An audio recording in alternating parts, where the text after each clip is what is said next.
Game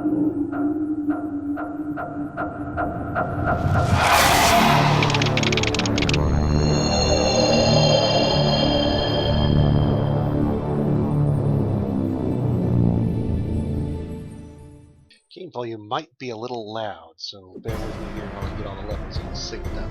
I played this offline, but I haven't actually streamed it before this. For those of you who aren't familiar, I'm going to try and play Wizardry 8. Doesn't look like it's doing what I want it to do, though.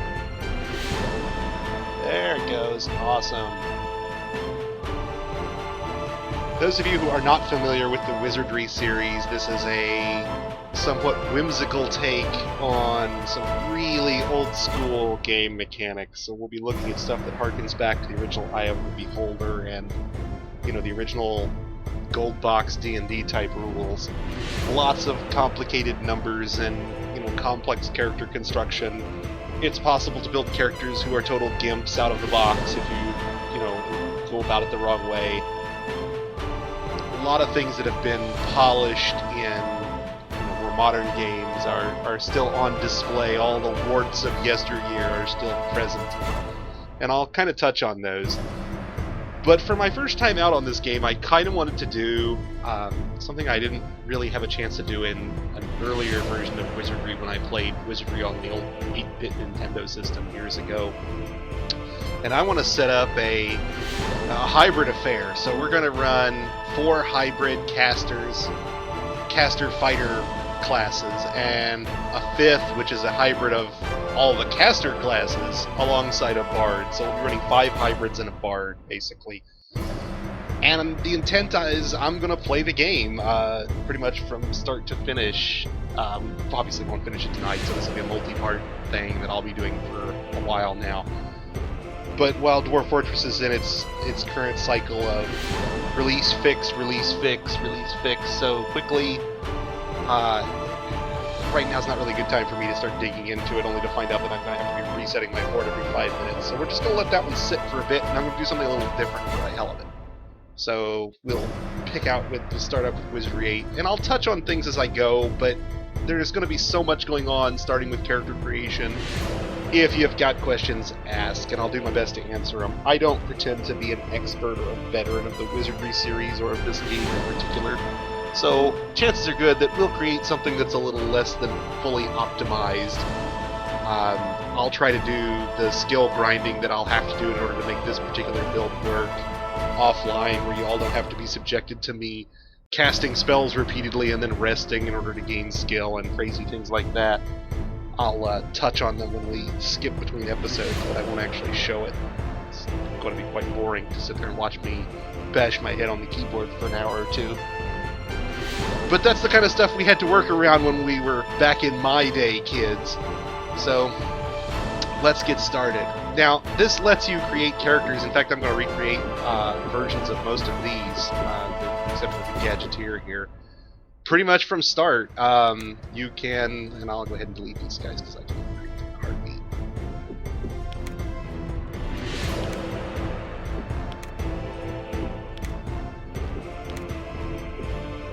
Let's talk about character creation. You know, down here, if you're a fan of the series and you play through, 6 will allow you to import your character into 7, and 7 will allow you to import your character into 8, and they'll bring over all their gear and some of their stats, and you can go through and import if you want.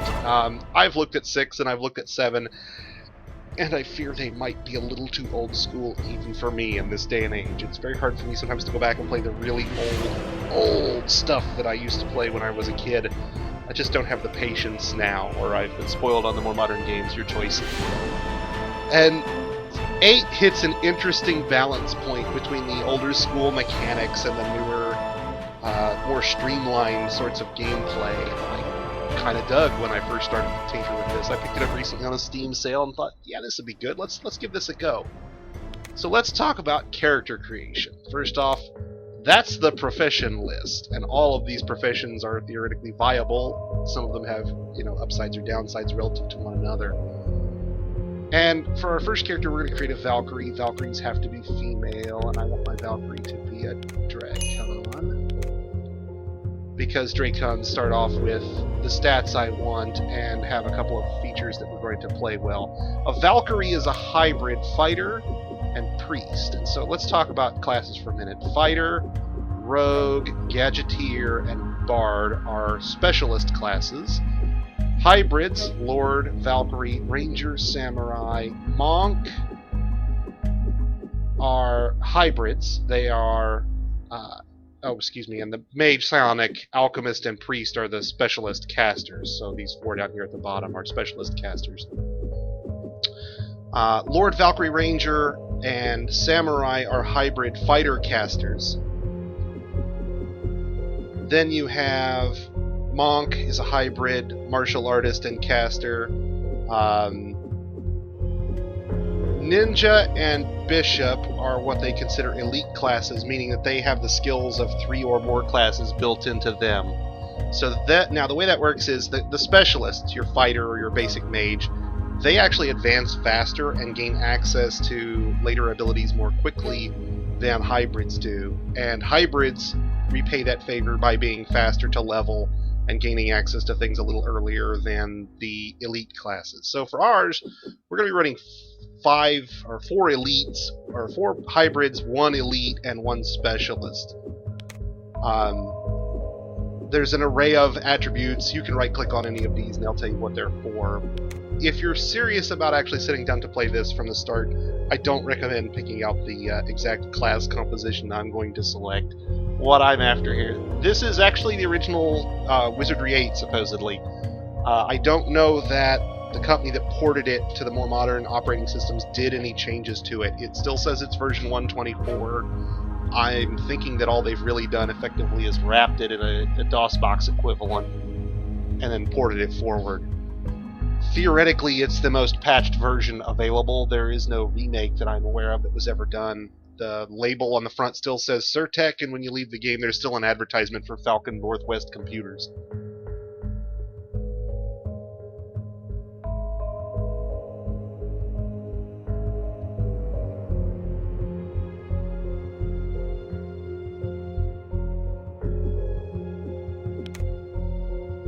Now, as you switch through your races, you're going to notice that they have different levels of bonus points. In fact, when I switch from this race to Mook, you hear that little ping.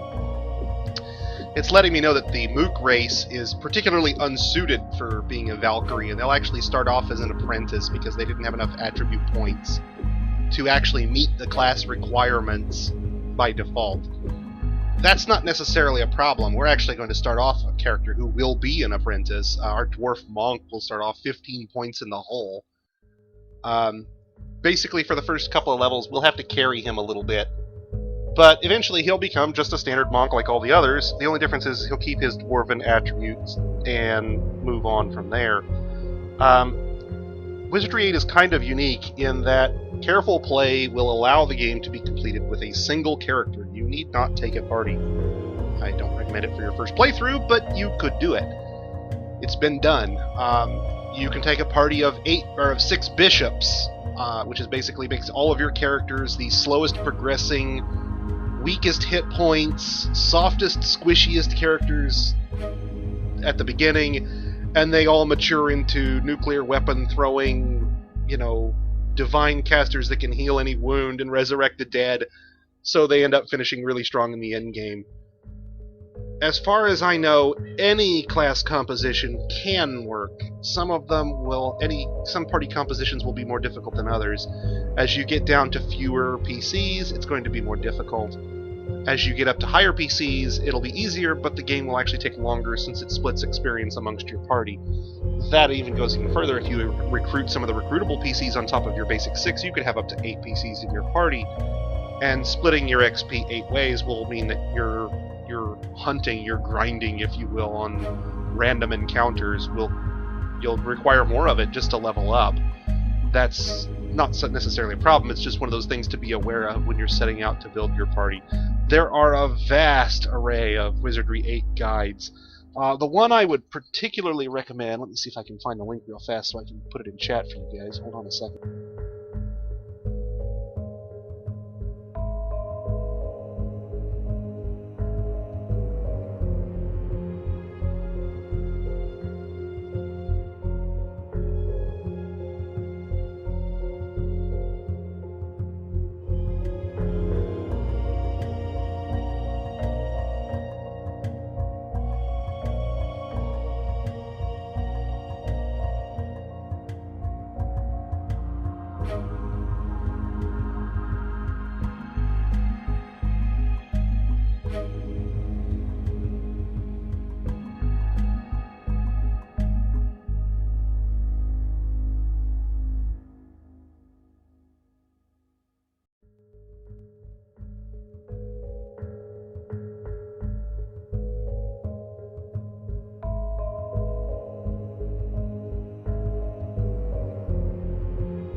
There we go. I'll be referring to information primarily gleaned from there.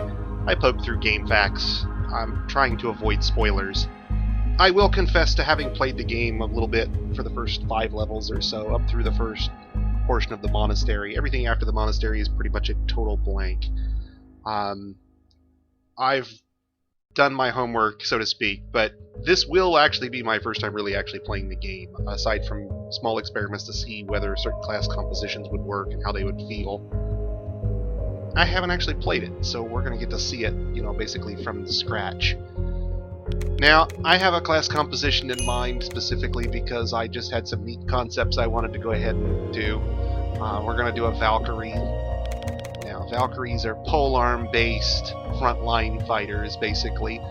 Our Valkyrie will be primarily melee-based until level 5, and then she'll start to gain priest book spells, like a priest would. Being a hybrid, she'll advance a little more slowly than either a straight fighter or a straight priest. But what we're going to shoot for is a really tanky Valkyrie, and we'll take advantage of their special, which is Cheat Death. Valkyries, when reduced to 0 or fewer hit points or slain by spells, have a chance to effectively cheat death and come back to life automatically. It's a random chance, it doesn't work every time, but it will make up for some of the durability that we'll miss out on by not having a standard fighter. We'll be giving up some of the damage of a standard fighter as well. The priest is not really as much of an offensive class, and the Dracon's special Breathe Acid here will give us a way to do some damage when we don't want to spend our spell points that we could use for priest spells on offense. So in addition to a single target close combat fighter, we'll have a weaker, more diffuse AoE that we can deploy. Now, all the races have their own advantages and disadvantages, and it's worth noting that a Drakon actually gets fewer overall points. All the other races besides human get fewer overall total points than humans. So for the absolute, min-max folks out there, you're running a party of 6 humans out of the gate because you get better starting stats. That's assuming you're looking at multiply dependent characters. If you're looking for specialists, you might find better choices among the other races. And some of those folks get bigger bonus points, so you can, twist some of them towards a specialist even further. For example, if this were a Valkyrie fighter, the Drakon are particularly well suited to the fighter class, and they actually get 60 bonus points on top of what they get. But you'll notice that Piety is a little lower at 30 than what it would be for a Valkyrie, which starts at 55, so that's where some of those bonus points are coming from. The fighter's attribute requirements, if you will, are basically just strength, vitality, dexterity. That's the minimum you need to be a fighter. And I think it's only the strength and vitality that are actually checked. Dexterity is just for effectiveness. When you change classes midstream, which you can do, you can multi-class to any of these as you go, provided you meet their requirements. You lose out on these special abilities. So if I switch from a Valkyrie to a fighter, I'm going to lose Cheat Death while she's classed as a fighter. And instead I'll gain the fighter abilities over here. You'll notice Breathe Acid carries over because that's from the race and not from the class. Berserk Attack allows me to double my damage, so in terms of damaging upfront classes, the fighter is going to be the straight physical one of the bunch. He's going to do the most physical damage. If I wanted straight damage, this is what I wanted to be. But this is a theme build, so we're going to run with hybrids up front. That means we'll have to do a Valkyrie, a Samurai, and a Monk to get those. And those will actually be our tank classes up front for most of the game. We'll back them up with the Bard that we're going to take for support, and the Ranger, which is the hybrid Alchemist. And those will be our flankers who will work on the sides for us. And then we'll have a squishy Bishop in the middle. And that'll give us all of the caster classes twice. Now we'll have to level quite a bit, and we'll do some grinding that I'll try to do off camera as much as possible, where we'll just grind mobs for the hell of it in order to get to the levels we'll need to be to really come into flower. If it were a party of specialists, will probably finish the game quicker and be better optimized overall. But we're going theme build today, kids. So as intelligence will tell you, it governs all magical tasks, all schools of magic except divinity, since it is a secondary attribute on all of those, and I'll get into that in a second. So each of your skills is going to be affected by multiple attributes. I think polearm, it's strength and dexterity that affects it. Most melee weapons, I believe, is strength and dexterity. Close combat's intelligence and senses. So we want to make sure that those attributes aren't too low. We want those things to go up on their own without us having to spend too many points in them or doing too much grinding, where they're just not leveling. A character with a lower attribute will tend not to develop the skill that attribute is dependent on as highly. You'll notice we can't increase senses beyond a particular limit. It hits at 9 and it caps out. The reason is because the Dragcon Valkyrie is limited in how many they can spend. Again, if this is a fighter, I can spend 20 points in one attribute and I have 60 points overall to spend, which means out of the gate you can do something, really crazy, like I want to have a fighter with a strength of 75, and this matters because I'll get into why in a minute, and a vitality of 80, and a dexterity of 70, or 65, and right out of the gate, you're a really beastly fighter. You'll have more hit points than anybody else. You're going to be able to level your skills fairly quickly because at this point they'll go up pretty quickly on their own. You'll start with a huge hit point tank. You won't be the fastest thing around. You won't be able to participate in ranged combat, and heaven help you if somebody's trying to dual class you as a caster, because you're going to need a lot of work there. But this would let you start right out of the gate as a specialist really well. Now for the Valkyrie, we're going to have similar wants, but later on we're going to need piety, because like a priest we're going to need that for our casting spells. Piety helps determine your skill points. We'll need intelligence to make sure that some of our secondary skills, which includes our magic, don't get too far behind. And by that I mean, so for example, we'll steal some points here. Intelligence is going to be your close combat skill. It's the secondary skill in all of your magic attributes, or secondary or primary skill in all of your magic casting. So this one actually has a much outsized effect for what you might expect. Vitality, this character is going to be up front, so we want to increase it. But that's only really where we're putting points in up front. We're going to spread it out a little bit, but we want to focus on one or two of these. And which ones will depend on what expert skills we want to develop for our characters.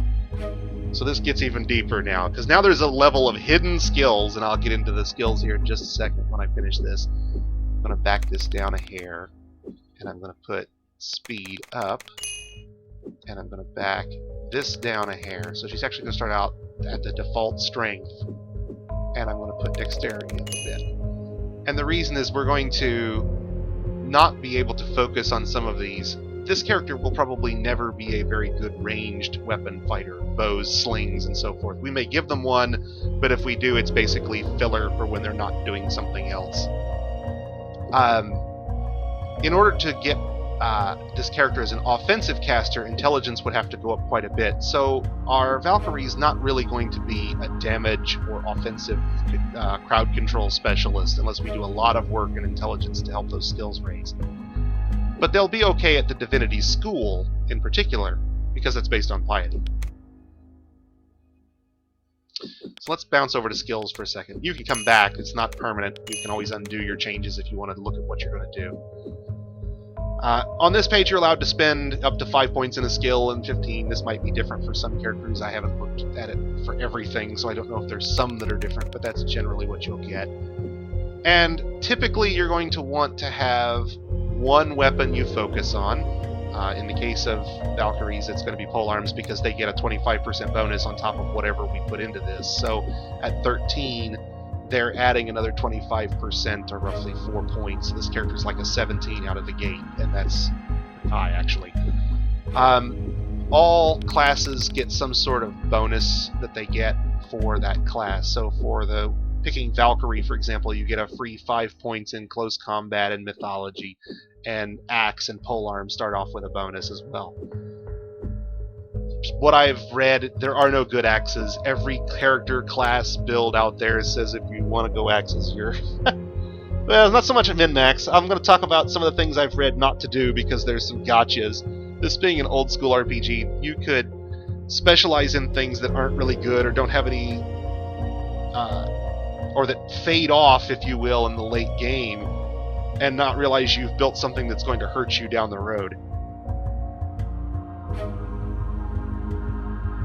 So, for this one we're going to run Polearm. This is a spear fighter. And Close Combat, because that is the backup skill for Polearm, if you will.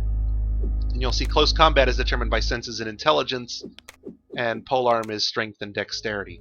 So this character is primarily going to pump strength and dexterity, but remember, we're going to build a whole set of skills that doesn't even show up here yet. You can't even see the divinity skills yet because you're a hybrid. So it's assuming, the game's assuming out of the gate you already know what that means without showing you. For the first 4 levels, this character is going to be basically a polearm fighter, and you're going to put points in polearm, and you're going to put points in close combat, and maybe you'll waste a few points in bow, just to give them some skill with a ranged weapon. Once you get to level 5, suddenly they're going to have Divinity School and Realm effects, and you're going to have to start putting points into those as well. And as this character spreads out, their rate of increase at level up will kind of decline, and it'll only be what you grind out in terms of use in play that will increase their skills. Now, the reason that use in play comes into be important is on this previous page, what you're basically setting here are how fast your skills will grow on their own. So, for example, if I want my polearm skill to grow fast on its own, I want to have strength and dexterity, because those are the controlling attributes that sort of bind it up.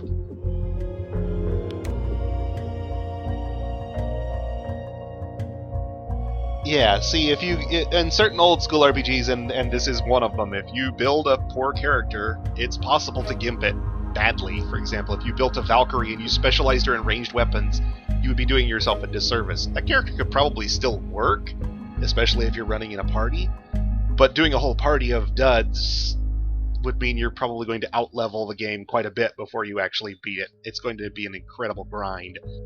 There's actually 50 character levels I think are possible, and you'll probably finish the game around 30. Realistically, if you're a real hardcore grinder, you might do 40, but the increasing rate, if you will, of the number of points you have to earn goes up with each level, and by the time you're doing 40, you're basically running everything before the final boss 4 times to gain a level.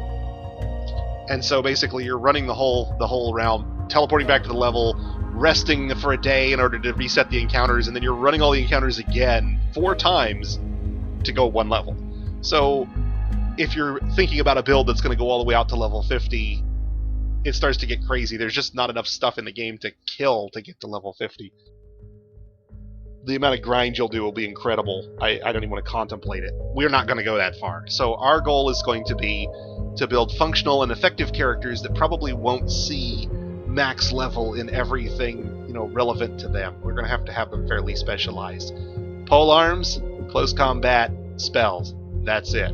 2 things, no more. Our bishop is going to be the exception. There's going to be a substantial amount of offline buff casting in order to keep his skills in parity with the rest of the group, because the bishop is so diffuse. And I'll get to him in just a second. So you can't put more than 5 into these 2 things that really matter to us. And ranged combat is the same as close combat. The weapon skill determines more of the impact than these close combat and ranged combat skills. So polearm is more important than close combat. Both are important overall. If I only can invest my skill up points, or I want to spread them out, I'm better off putting those points in bow than ranged combat. This is the primary controller on whether you'll hit something. This will determine things like critical strikes and other aspects of your ranged weapon. So, polearm, close combat, and because we're wasting the points, none of these other things, we can't use a shield with a polearm, we're not going to use any of these other weapon types. We'll use a bow a little bit once we get one, and we may keep one around on the character for the hell of it, but it's not going to be the primary focus. Mythology determines whether you can determine things like how many hit points a monster has or what type it is. Monsters will start out unID'd. It'll just say a slime, and then you'll find out it's a languid slime. And the chance of that occurring is the character's mythology skill. It'll go up on its own as long as these skills or these attributes are relatively moderate. It'll go up on its own without it. And since this skill is on more than one of your characters, all of them are trying to identify the creatures, and artifacts works the same way for items. If they pick up an item and they say, hey, this is a +1 sword, and I've seen 10 of those already, well, the +1 sword is identified when they pick it up, basically. They don't need a spell necessarily to identify it. And artifacts in mythology kind of go up on their own as you manipulate, as you see enemies and identify them, and as you pick up items and identify them, those skills will kind of grow. And they're not primary focuses for this character because there's going to be somebody else that's doing those things for us. In fact, there'll be 2 characters that are reasonably skilled at both of those. So where we use our points is really just in our combat effectiveness for this character. That's polearm primarily, and then bow, because I don't have the points and we'll have a bow. I want to go back and look at my attributes here a little bit and see if I can do anything with these. We'll drop intelligence a little bit for now. This character will get more out of piety because we're not going to be able to put as many points in piety. This is not going to be a pure caster, so we're going to have a lot of pumping strength and dexterity, for example, for their primary focus, and pushing vitality up for hit points, and we're not going to have as much to spare for these. So I'm better off with putting as many of the points in there as I can, knowing that I'm going to come back out of them later. So we'll drop a couple points in here to round those off, and then we'll just start dumping points in strength and dex.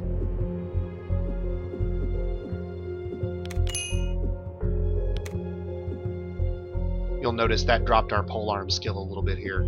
Still not min-maxed, obviously. Somebody who was min-maxing would dump into strength and dexterity right out of the gate to get to the expert skills. I guess I should kind of cover those. I said I was going to.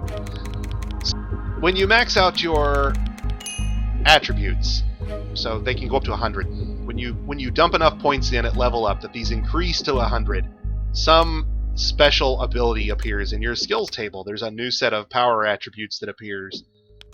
You only get access to them for those that you've reached 100. For strength, that's double damage with melee. For intelligence, and I think there's an additional effect to it. It's basically it's over skill, if you will, for weapon skills. Intelligence increases your spell penetration, basically, so as creatures get higher resistances, the power cast skill will give you the ability to penetrate those. Piety will give you mental resistance to and spell resistance to deflect enemy spells that come in, increasing by how much skill in that you have. Vitality will give you the Iron Body skill, which is basically damage resistance for physical attacks. The answer is because we're going to have someone skilled in mythology. We're going to end up with a high int character in our bishop, for sure. And that character will basically build mythology at a much, much, much faster rate than our Valkyrie will. She's just not gonna. She's not gonna be able to focus as highly on that. Her race combined with her skill distribution right out of the gate puts intelligence at a fair disadvantage. We're really not going to put too many more points in this than's already here. This is just to improve the impact that this has on the class. If I were min-maxing this character, I probably wouldn't make it a Drakon. I'd probably go for something like human, because I get some of those peaks and valleys smoothed out.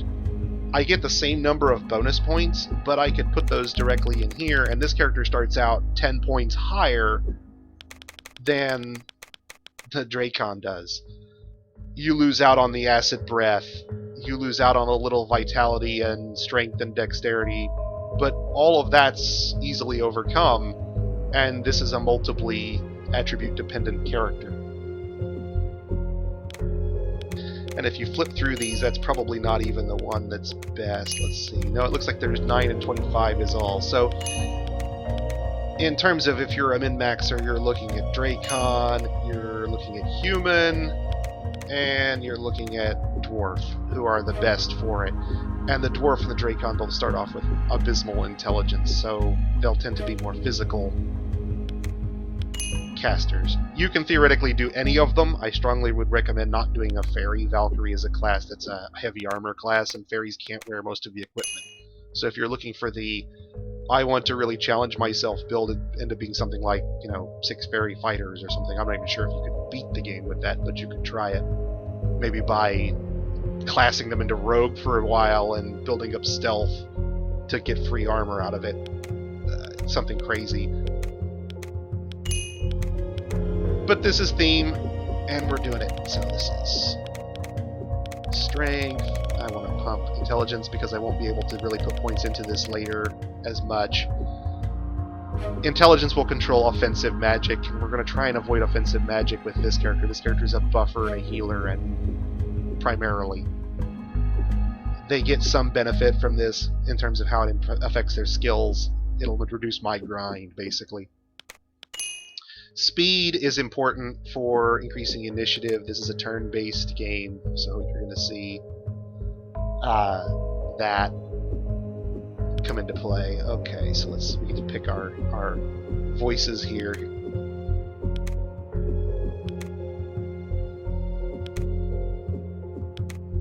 There will be many implements of destruction at my disposal, yeah?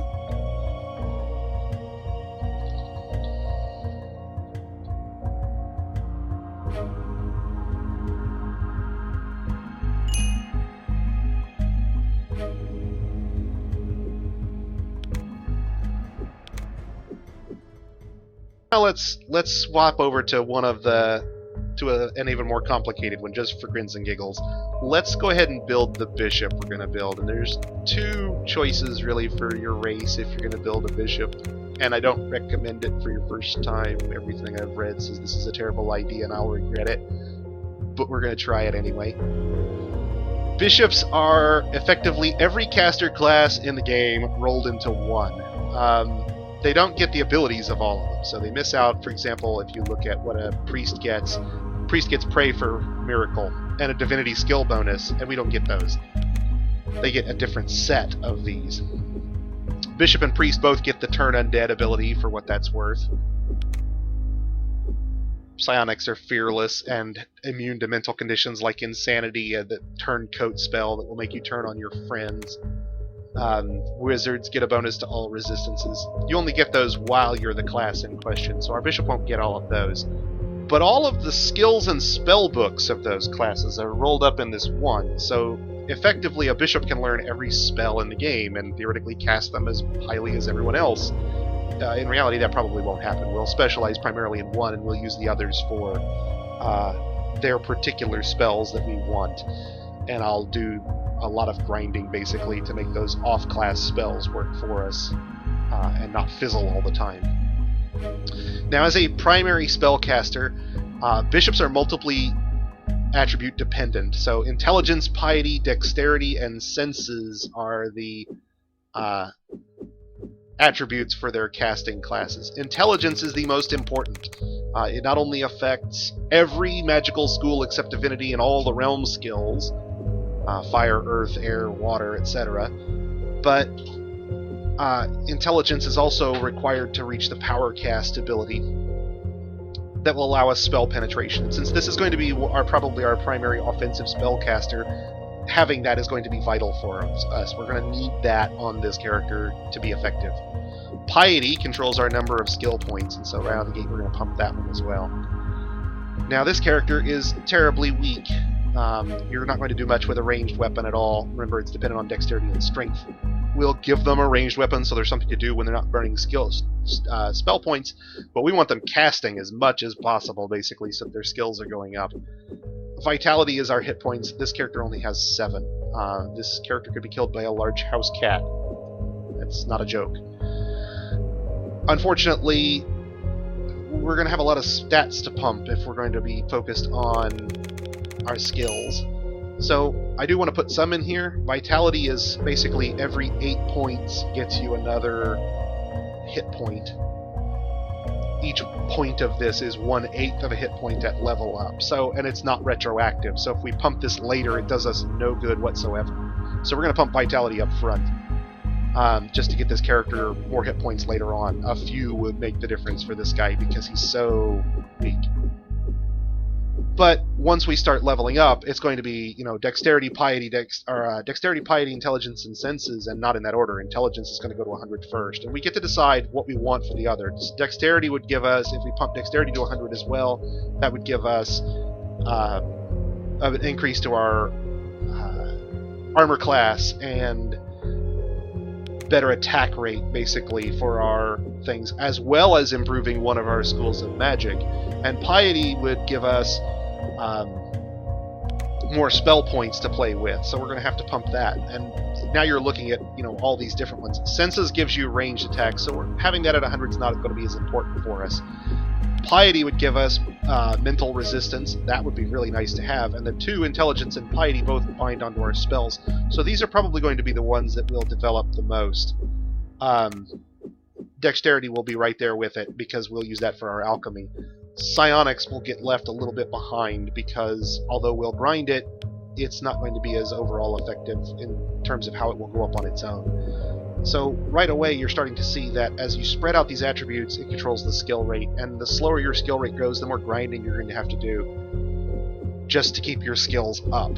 So you'll end up leveling on slimes because you can't fight anything stronger if you're not careful. We'll be focusing primarily on a couple of things as we play, and we'll be using grinding to handle all the stuff where we're not going up naturally. We'll have to artificially inflate ourselves, if you will. Now we're doing a power leveling build here, so we're going to do Charm and Itching Skin. Itching Skin we'll use as our primary combat spell, and Charm is used for grinding this skill later. And then we're on to skills. And already you can see here, you're going to get all 4 of the spell schools. So wizards are mages, divinities are your priests, alchemies your alchemists, and psionics is your psionicists. And all 4 of those then have a realm applied to every spell. So if we go back, Charm is in the mental realm, Itching Skin is in the earth realm. And so earth and mental are important to us, and because we're grinding these, we want to put points in alchemy and psionics. We're actually going to spend our time devoted primarily to those, and only later will we come back and hit these realms, and I'll drop a point in them just to get them started, and only later will we come back to wizardry. We're going to do some crazy stuff with this bishop, but it's going to take a lot of grinding to get there before we're done. Now, artifacts deserve special mention. Remember earlier we were talking about, other people who will get this. Well, senses and intelligence are the controlling attributes, and nobody's going to have a higher intelligence than this guy.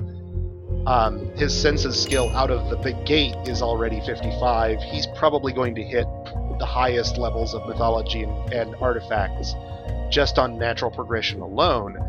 But the bishop also receives a skill bonus. Artifacts is not just the skill of identifying items, it's also the skill of using them. So bishops represent the most powerful scroll and powder users, if you will, if it uses the artifact skill. So a scroll that did fireball spells, for example, would be more powerful in a bishop's hands than anyone else, assuming equal skill, because of their bonus.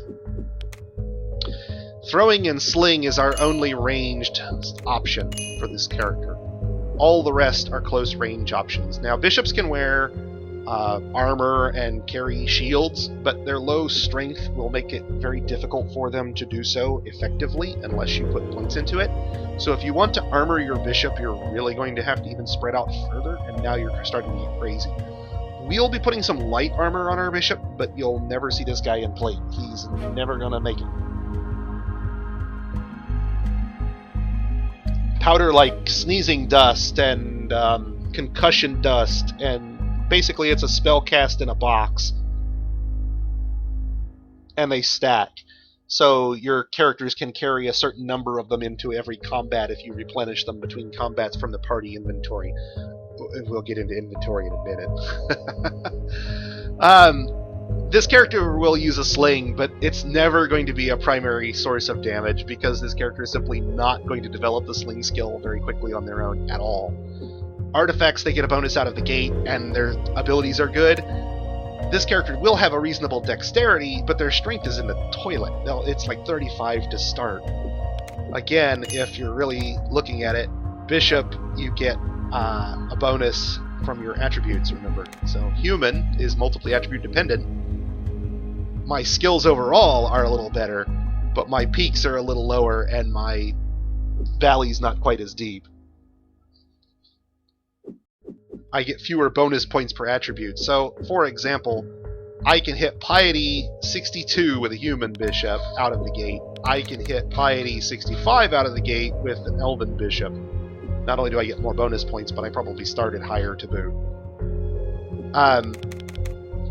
I think if you're really min-maxing and you can hit all the equipment and you've got a walkthrough sitting next to you, I think Fairy Bishop is probably the most effective, but you need to be aware of the equipable item weight limit, which keeps your fairy from wearing heavy armor, and the reduced carrying capacity and equipment types, which basically prevents them from wearing heavy armor, carrying shields, using staves.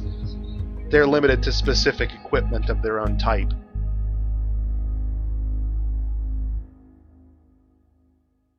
Yes, it's the winged fairy type. It looks exactly like the little bug here. We won't ever actually get a look at anything other than a portrait. So we're going to run Elf, which is the backup race, if you will, and you get 55 out of the gate on all your casting attributes. Let's say, does human do that as well? I think you have to, because I think the casting attributes are what defines it. You have to have 55 in all of these to become a bishop. And how much they get would be... Let's do human. Why not? That'll give us a little more vitality, a little more strength. So when their ranged weapon and throwing skills will be a little better. We can't go as high on intelligence. That's kind of a bummer. But we can go ahead and spread out and give them, say, some dexterity, so their alchemy skill will improve a little quicker. Not as good as an elf, but a little more durable. Bonus hit point out of the gate. And we'll be a little better with the ranged weapon when we're not using them for spells. Same skills or spells because we're doing a trick build basically here. And that's it for our bishop. We're going to put one more point in something. We'll put it in Earth because we're going to spend a lot of time using that here shortly.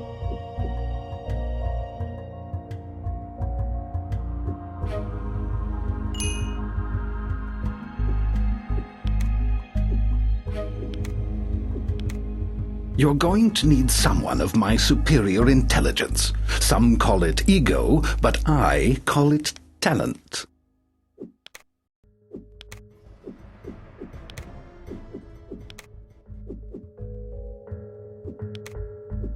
Okay, joining the Valkyrie on the front line is going to be our Hobbit Samurai.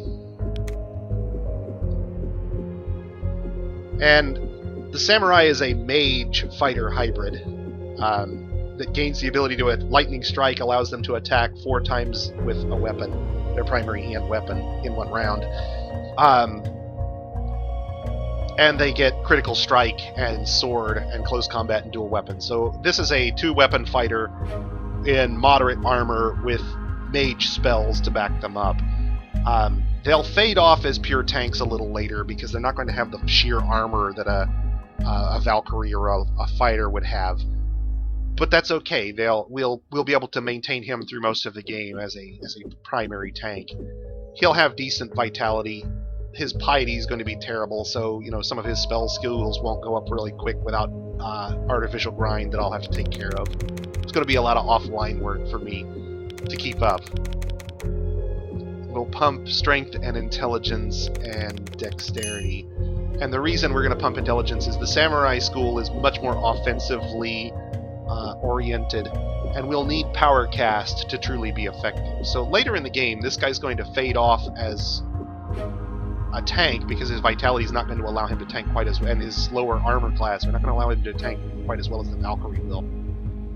But he'll continue to be a damage dealer overall and have some crowd control abilities to back up our bishop as well. We will build up his strength and dexterity primarily, so he's going to be primarily a sword fighter up front. And as his backups, we'll be doing intelligence and speed to keep him higher in the initiative order, earlier in the initiative order. Now, we're going to do 2 swords. So I'm going to put points in that, and critical strike, because critical strike does only go, only is getting used when it's getting used, and it doesn't go up very quickly on its own. You'll notice he doesn't get any bonuses to pretty much anything else that he's not using. Swords out of the gate is pretty much it. Dual weapons suffers from, it's just not the best skill. Basically, it says it allows him to wield 2 weapons at once successfully. I assume it has some impact on to hit behind the scenes, but I don't know that I've ever looked at the skill bonuses. Let me see if I can pull it up from Flamestrike's site.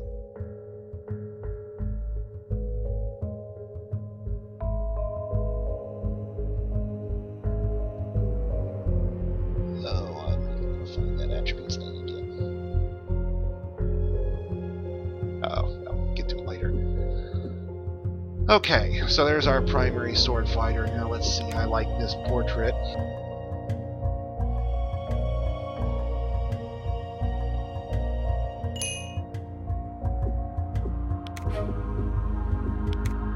Yeah, slice him, dice him, no sense being nice to him. That's my motto.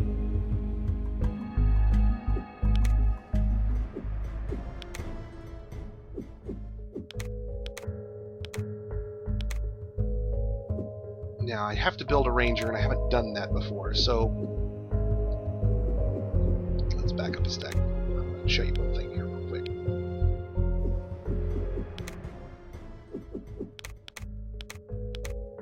You'll notice that over here on the right, it lists the attributes that the character must have. So this is what the basic attributes are required to be for a fighter in order to be part of that class. So if you want to change your mage into a fighter midstream, they have to have at least these attributes to change. Likewise, here's Lord and Valkyrie. Already you can see that they're much more multiply attribute dependent than the fighter, ranger, samurai, ninja. Ninja has everything on the list but piety. Monk, rogue, gadgeteer, bard, priest, alchemist, and you can see that the pure casters are down to 2 attributes that are relevant to them. Dexterity is the primary one for alchemists. They kind of invert the intelligence dex. Bishop, and the only reason Bishop doesn't have strength listed is because they are completely ignoring ranged weapons. The only reason speed isn't listed is because they completely ignore things like the initiative order when casting. So, I haven't actually built a ranger before. I know that they're behind the scenes, they're alchemists, and they're primarily ranged weapon base. So, let's see what bonus point options we get. We get 10 and 30 with a few. There's a 14, so mooks do ranger good. Yeah, it looks like 14 is our min-max. And since I haven't done a ranger before, we'll kind of min-max this a little bit. Piety is their divine skill, so they're not going to be particularly good at the healing spell, for example, without a lot of work on our part. Strength and dexterity and senses are going to be the primary ranged weapon attributes for this guy, and dexterity has this double bonus of being our primary spell school as well, so the ranger can hybrid a little better than the rest of them. Searches all the time basically will give us the ability to have the search mode on without having search mode on. And the ranged criticals and combat skill are basically making your ranger a bow fighter. So this guy's going to stand in our back ranks, firing a bow, and occasionally ripping out a spell that we need. But I noticed that this guy comes with a pretty hefty speed penalty, so let's go ahead and offset that a little bit. We don't want them to be quite that low. And that piety is really terrible. 25, yikes. What's human get us? 9 and 25? What's the, is it 9 and 25 the best? No, there's just 10 and 30. Hobbit, of course. Let's see what we can do with a human instead.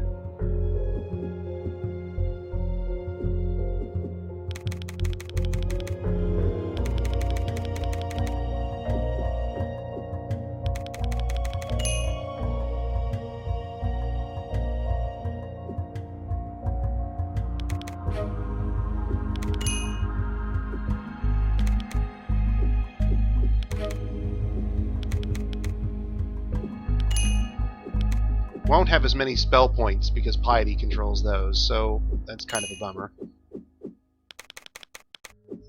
but Piety 45 is a lot better than Piety 20. So while the Mook is a little better at those things that the Ranger does elsewhere, for an actual spellcaster Ranger, that low Piety is going to mean a whole lot of grinding. Okay, so over here, you'll notice they get the bonus to ranged combat. Well, remember, you have to pick a weapon too, and bow is where we're going to be with this guy pretty much non-stop. He's a bow fighter. For a specialist ranged fighter who doesn't have the spell casting and is...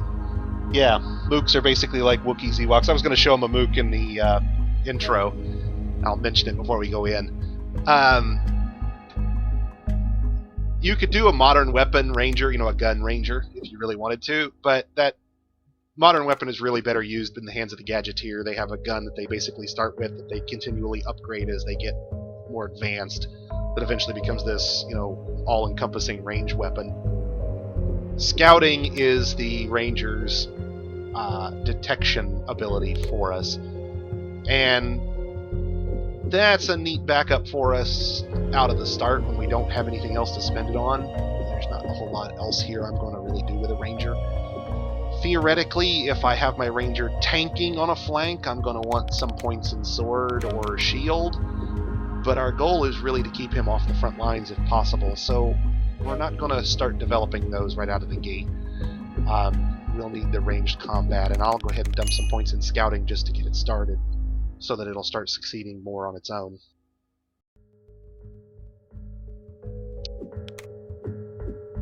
Let's see if we can find ourselves a voice here. It's the same guy. We'll reuse our gadgeteer here.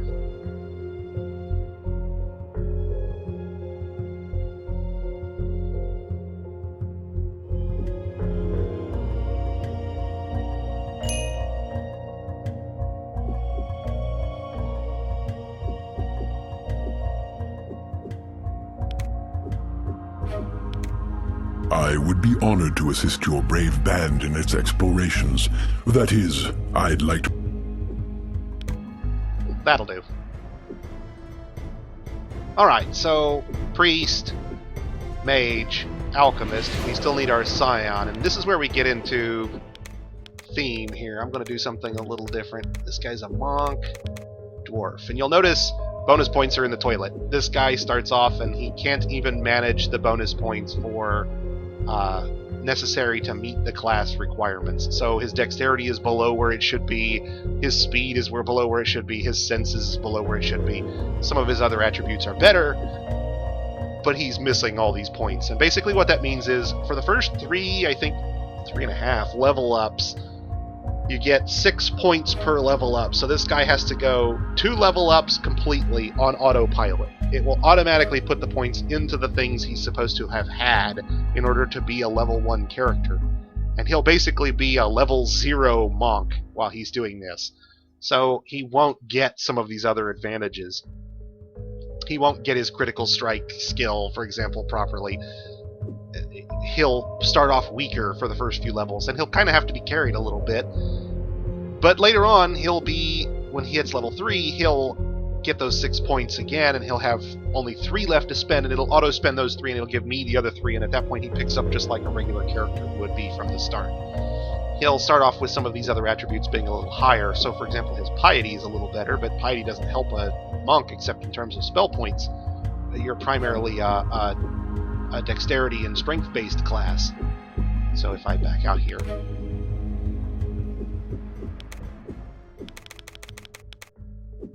As you can see, this is what a monk should have. Piety is just spellcasting. It's these things down here that you're supposed to have, and a dwarf is actually deficient in all of them. So you're punked right out of the gate because all your points are up here in strength and vitality, and those things don't help you. Now, one thing that we're going to get an advantage of later on, and the reason we're doing this is we'll eventually hit vitality 100 with this guy, and we'll get iron body, which is damage resistance. And that damage resistance will stack with the dwarven innate damage resistance. And this is on a class that's in avoidance. So already out of the gate, he's going to be less likely to be hit because of his avoidance skill. And then when he is hit physically, he will tend to resist it completely, which basically will make this guy really, really hard. But not until the late game. Early on, he'll be dealing with a relatively low AC, he'll have, not much damage with his bare fists and so forth.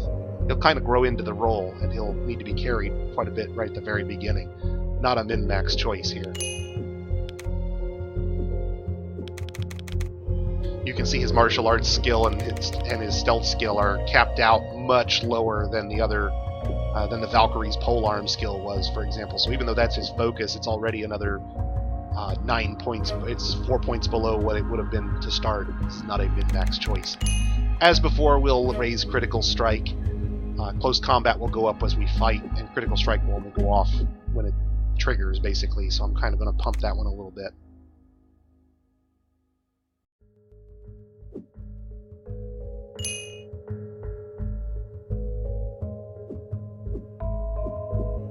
Who can make the muddy water clear?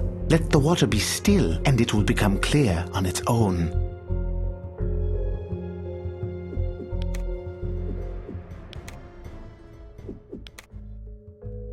And that leaves us with the only member of our party who is not a hybrid.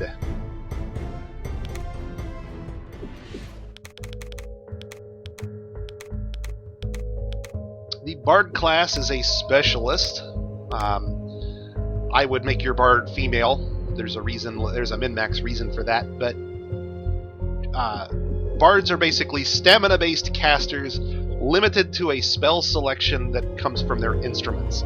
So a Bard will get all kinds of really useful spells, just like the caster classes will, but they'll implement them through their items. The Bard and the Gadgeteer are similar in this sense. They both are item-using classes that get a limited spell list centered around the items they find in the world. Gadgeteers build gadgets that cast spells.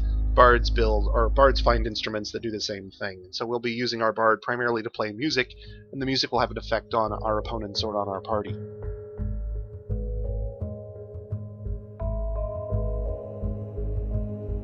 Yeah, truth is he's going to be more like Jackie Chan, the sumo wrestler. Yeah, it's not a bad description. Later on, as the stealth skill improves, it provides a flat AC boost. So although the character will be wearing relatively minimal armor, I mean, monks can't wear leather and plate. Although he'll be wearing relatively minimal armor, all of his slots will gain an innate armor class bonus, so you can equip some lightweight cloth armor, which has some armor of its own, and some protection items like rings of protection, and then he'll gain the bonus on top of that from all of that with his stealth skill, so it'll go up even higher. And then when he is hit, Iron Body will be there to back it up. But Iron Body will go up kind of slowly because it only goes up when he gets hit, and the idea behind having stealth skill is that he's not getting hit in the first place, so it'll be a bit of there'll be a bit of additional grind, effectively. You're going to hear me use that term a lot, where basically his skill in Iron Body is not improving as quickly as somebody who was getting hit routinely. So a fighter who didn't have the stealth skill would be just his pure armor class bonus, and you could easily strip him of that, reduce his armor a little bit to force him to be hit more often to raise that skill, and you're not going to have that option with the monk because his stealth skill is innate at that point. You can't take it off him. You're going to load him down, make his encumbrance so heavy that he can't move. That might do it, I don't know. We'll have to test it out later. Now, the Bard is primarily dexterity and intelligence. Dexterity for their ranged weapon we're going to put her with, and intelligence for her casting ability through her instruments. Piety takes on a slightly different role here because they don't have the school spells, so Piety does nothing for us in terms of our magical ability, but it does affect stamina gain, so both Vitality and Piety have an effect there. Speed is important because we're going to want this character to be able to act relatively quickly early in the turn. They're going to be doing a lot of crowd control or buffing or healing and things that we need to go off relatively quickly, and so a high speed will be important to them. Unfortunately, that means Vitality is going to suffer a little bit, and Senses won't get any points out of the gate because I want to make sure that these attributes we're going to hit to start to make her effective as a Bard will be focused. Now, although a Bard's primary skill is communication, communication is effectively the charm and wit skill for NPCs. So when you talk to an NPC, that's communication, and you only get the skill up when it first goes up. We'll be putting points into this, but primarily we'll just let it go up on its own. I'm much more concerned with how the Bard effect works in combat than I am with getting a small discount in stores or improving an NPC's attitude. If I want to improve an NPC's attitude, I'll have the bishop cast a charm spell and I'll just take what I want from the dude's brain, because, yeah. So this is one we're not going to focus on. This character is going to be primarily in the back ranks using a bow, so we'll give them some bow skill. And when they're not using a bow, they're going to be both our lock picker and trap disarmer, and they'll handle music. And so that's where we're going to put points for this character. They're going to do our locks and traps, they're going to handle ranged combat, and they're going to play when they're not in ranged combat. For those of you who are willing to put in the extra time and effort or energy, or who don't see your bard doing any of these things, you could also pull the points out of this and throw them in the pickpocket, effectively making them your a limited spellcaster with thieving ability, if you will. I'm not so much concerned about pickpocketing. If we're going to miss a few things from pickpocketing, I'll live. We're gonna play through without the skill on this time, so locks and traps it is for me. For those of you who are looking to have all of this in a party, but maybe you don't want to take a rogue and you don't want to deal with the incredible grind of a ninja, then my suggestion would be to run a bard and a rogue, or a gadgeteer and a rogue, and give the rogue one of these or two of these, and let the rogue build be the specialist melee that they are. You'll probably end up with a stronger melee person than we are with our monk. The bard will still be able to pick up whatever the rogue doesn't in terms of skills. So the rogue can focus on one and let the bard handle the other.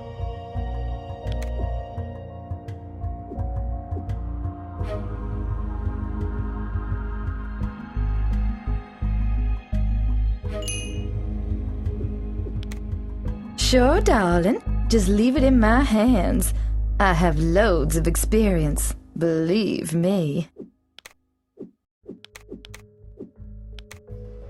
Alright, and that's our party. Now, how you organize them here is not really going to be important except for remembering where they are, because this is not how your party is arranged. So although I will be putting our tanks at the front, although I'll be putting our tanks at the front, the top of the party, if you will, it's not necessary. You have control over the formation, which I'll show you later.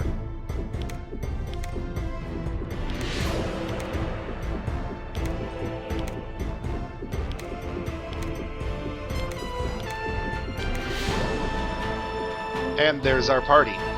So we've got our Valkyrie as our fighter priest hybrid, the Samurai is our fighter mage hybrid, Mad Max is our monk, is our fighter psionicist hybrid, Septimus is our alchemist fighter hybrid, Iona is our bard, and Lothar is our caster hybrid. Now, you're given a few options here at the beginning that are worth mentioning. Yeah, it's a little strong, isn't it? That southern accent. You can set the difficulty, and you can change that at any time. And simplified NPC interaction, I just leave it on. It's not worth messing with. Iron Man game deserves a mention here. It really was the we'll delete your save roguelike option, and if you're not an incredibly familiar player, I would strongly turn that off, because it's real easy to have people get splattered or have a total party kill, and since you can't save or load your game, you're basically limited to either save scumming or having your game deleted. It will absolutely overwrite your game when you die. Grimpak the Mook hired you as an escort for a long voyage. He didn't say a word about where he was going or how long it would take. You were astonished to see such a huge metal ship. Grimpak must be a very great wizard to make such a thing sail. As soon as you entered, the ship set sail. That metal ship went straight up, making a sound like 1,000 angry dragons. For a long time, you sailed through the endless night. Then, at last, Grimpack broke his long silence. The time has come to tell you the purpose of my trip. My fellow Mook have discovered an extremely unusual artifact. This has led them to a world called Dominus, where they are investigating a native ritual called the Ascension. They have asked me to assist, but there is some danger involved, so I have brought you along as protection. We will be landing shortly. Our descent may be a bit difficult. As you begin your descent, your craft comes under the baleful watch of the Dark Savant and his black ship. Master, we have detected a ship. I arrived too late to stop the others, but these intruders will never enter the circle! What should I do? Destroy them! The shock of the attack throws you to the deck. For a time, all is dark. Slowly, your senses return. You have washed up on a beach among the rest of the crash debris. It's a miracle that you're still alive, but your biggest challenge is still ahead of you. Your ship is gone. You're stranded on a strange world, and somewhere, far above, the Dark Savant awaits. You turn toward shore and plan your next move.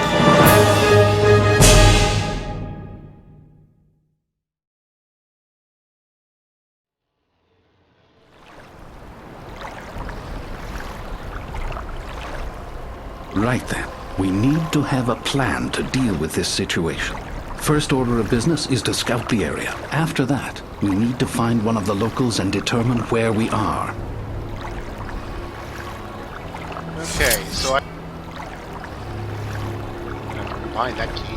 Darn it, I didn't realize that's what that was. Okay, so F12 I don't think is used for anything, so we should be in good shape here. And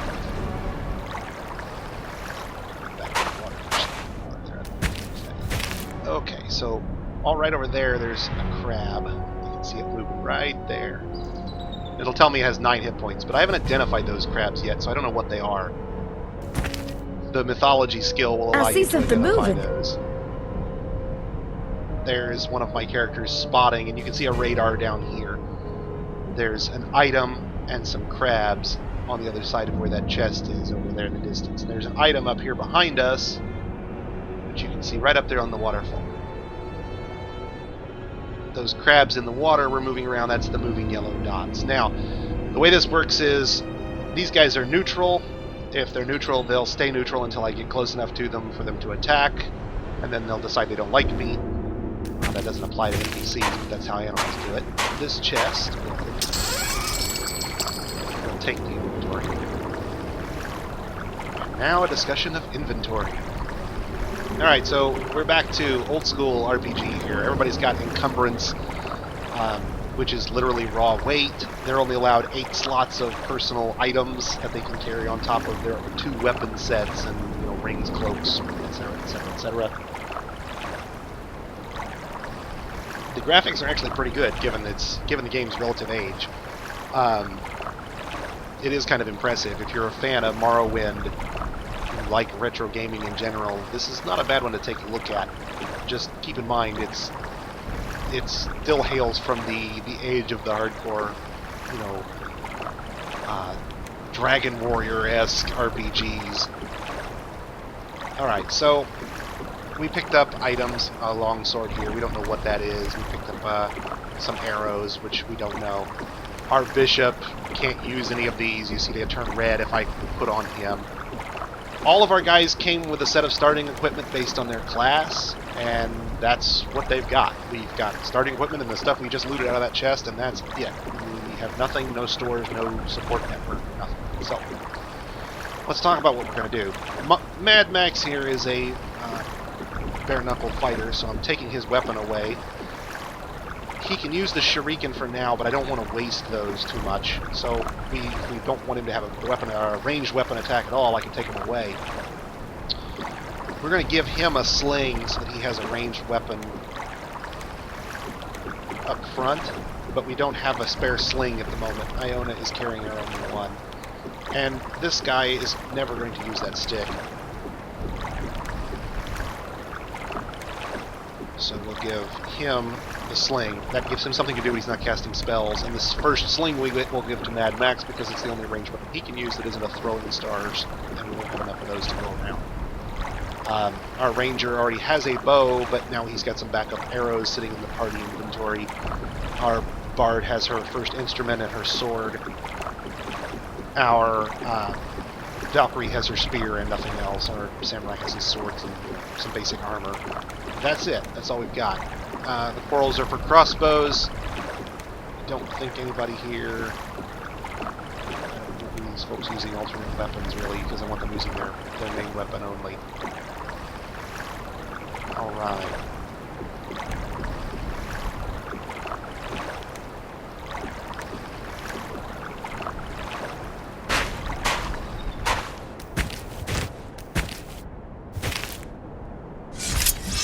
So we'll turn on combat mode, and now we can talk about movement. Movement your party acts in initiative order, so just like old D&D, sometimes the enemies will move before you, sometimes... This is... game I want to say is 98, maybe? It's... There you go, 2001. Good call.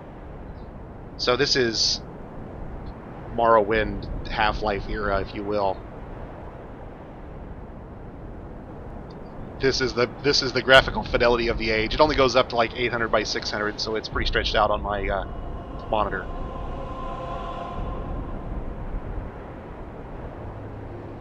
Yeah, I don't have a good comparison, graphically. So, normally these guys will attack in their own order, and so, for example, the Valkyrie, who has this big slow polearm, will tend to go later in the round than the Monk, who's using his fists and has a high speed and high dexterity. If you tell them to move at once, they will have to act as a group, so they'll go in turn order of the slowest person. And they sometimes will have to give up their actions when you walk, and always, much more often will have to give them up if you run. Running consumes your stamina, but allows you to go further. Walk will slow you. You can't go as far per turn, but you can get there without burning your stamina up, and you're more likely to retain your actions when you arrive. So we'll actually, this is a little farther out than I want to be, we'll let it run, and it'll go out and end combat because those guys aren't hostile with us yet. We're going to move up a little closer, so a walk will take us into range. And because I'm initiating combat, I'm effectively surprising them. So now when we walk up, we'll basically be arriving on turn 1.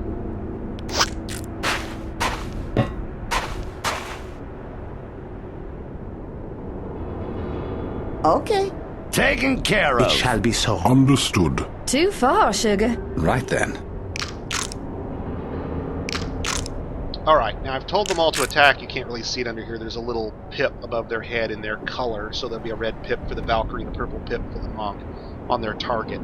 If I say, for example, told the Bishop to attack this guy in the back rank, it would move his pip to that guy. So you can see what your party is aiming at in combat.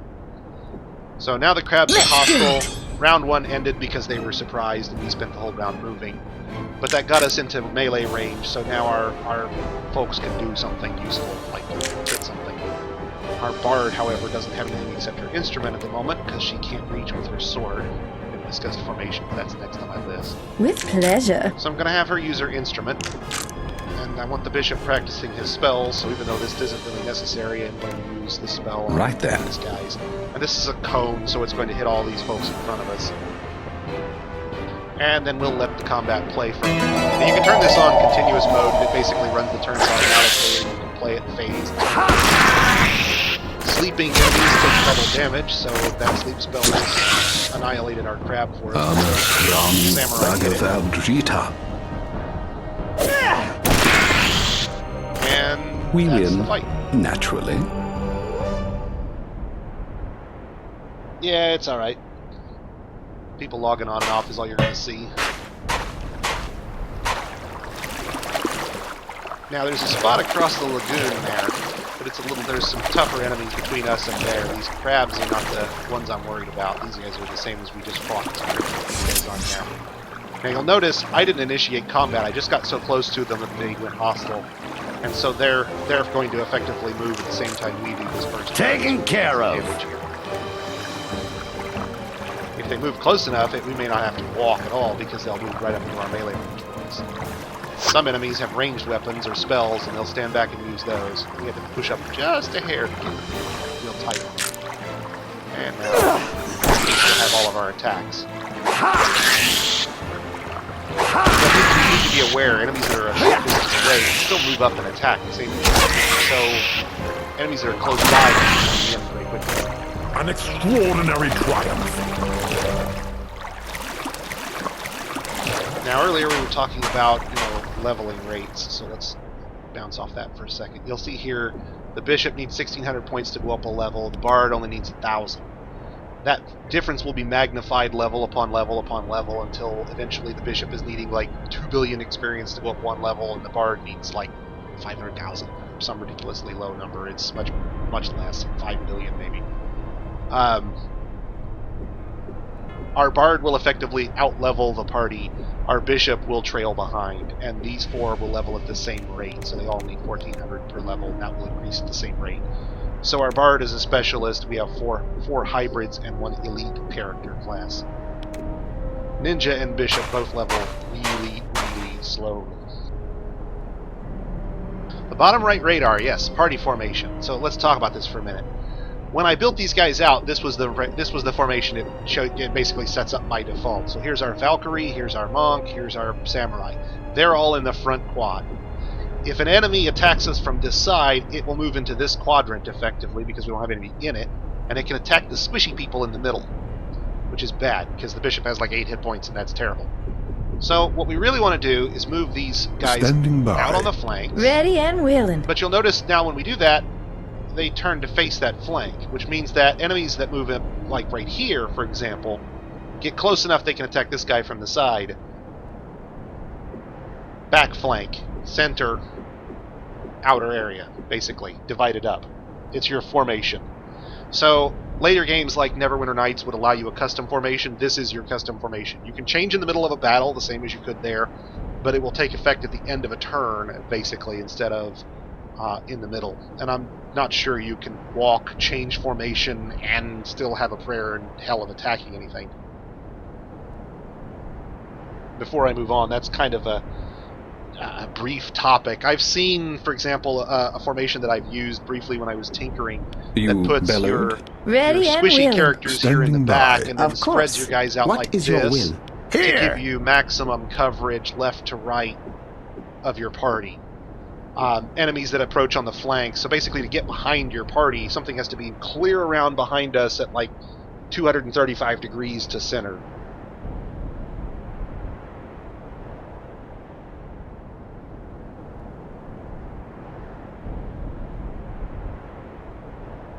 It's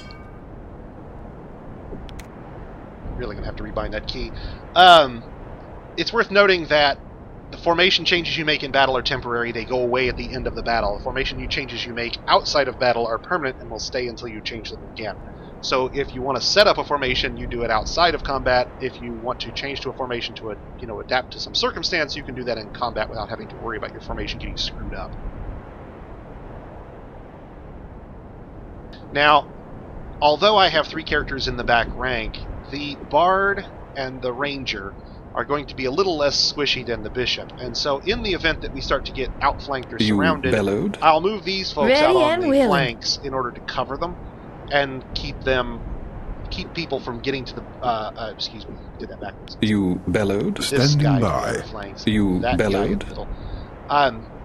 Be moving the bishop in the center, and he'll be protected better at this point. We'll put our back to a wall, and nothing gets to the squishy guy then at that point. Standing by. Ready and willing. Our polearm fighter could theoretically hit the front from back here, because she's got an extended range polearm, so she can reach across these flanks, basically.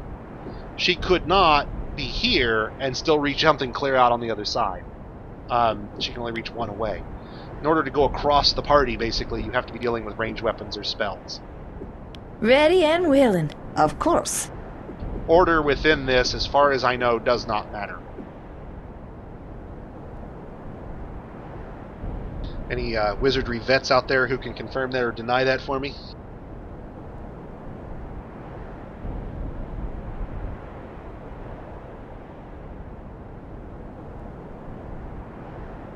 Because I'll admit I've wondered whether it has any impact, because you can change the order if you fool with it a little bit.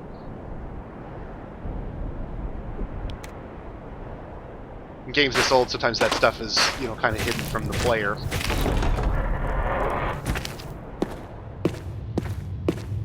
This is not a good place. No, it's not, which is a good time to think about quick saving. We'll basically be running off our quick save slots for the game. I may make grinding saves, so there's something Let the at us. combat commence! And they saw us before we saw them. So there are a total of 9 monsters in that group up there. In addition to the 3 slimes I see, there's 5 rats somewhere up probably around the corner and another slime behind them to boot. And these are not the crabs with 9 hit points. They have 17 apiece, which means they're going to take 2 or so attacks for my guys to kill. We'll get a few ranged attacks off and then see what comes down the hill after us.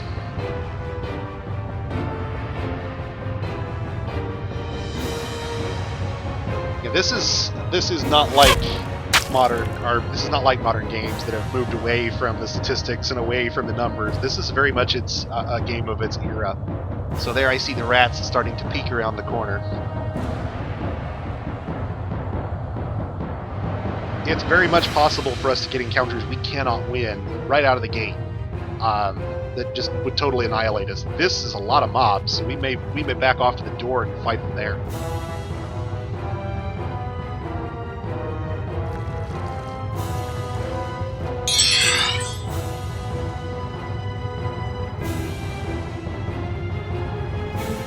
Which reminds me, I meant to get and have not yet done. There's apparently an animation speed up that will kind of improve how fast these guys get into play, so you're not watching the animations play out. But it's kind of a nostalgic charm nonetheless. Okay, so we're gonna move, because I don't like the idea of fighting 9 guys in a hallway where they can Taken care of. We're gonna run, because the place we want to get to is way back down the hallway, and we'll go.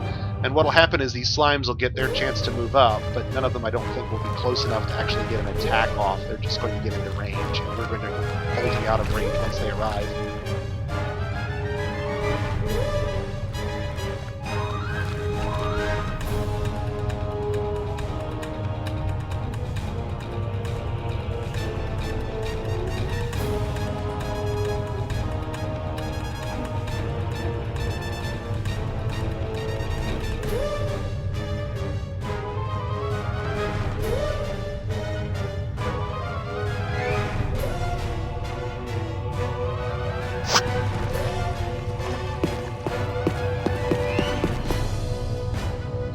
Physics when you're running are a little like skating on ice. You kind of have a forward motion. You slide off to one side if you're not careful. We'll move up and see if we can't make use of that archway right there. You see how it kind of narrows the hallway? Positioning like this is very, very important throughout the game. It's incumbent on the player to think about how enemies will attempt to surround them, because if you camp in the house, see now they've already taken that from us basically, and they'll keep it from us if we don't get over like right here. You can kind of do some tricks where you push through the enemies a little bit. If they're far enough apart from the corner, you'll kind of grate on them and slow to a crawl while you're walking. But it doesn't use up your walk allowance until you actually move, so you can kind of push through them in some cases. But once you get enough of them in a group, forget it. You're not going to push through an entire group. If you're lucky, you can use it to like squeeze into this corner if they're a little close to it. So we'll move, and you'll see it kind of drags on him right there, and we go past him. And we'll put ourselves here, because this will allow us to clean up this one guy on the left, and then narrow them in terms of how many they can face.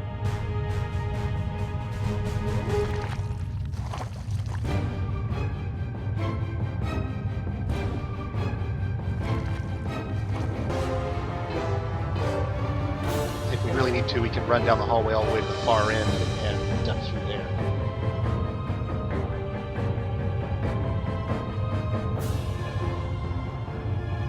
See, don't know. I played Arcanum. I remember Arcanum from Troika. And no, this predates all of that. This is really, its roots are really, really old. I want to say Wizardry 1 was, I don't know, early 90s at least, because I remember playing that on the 8-bit Nintendo. So now we've got our whole party attacking one slime to clean it up. It's only got 9 hit points, that's not bad. We can probably clean it up in a round. Maybe 2. You'll notice some of our guys have to change facing here because that slime is actually on our left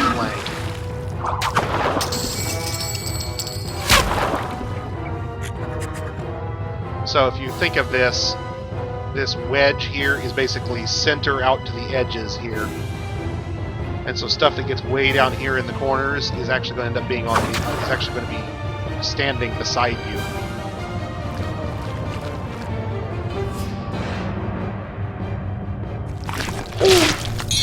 They're all over me!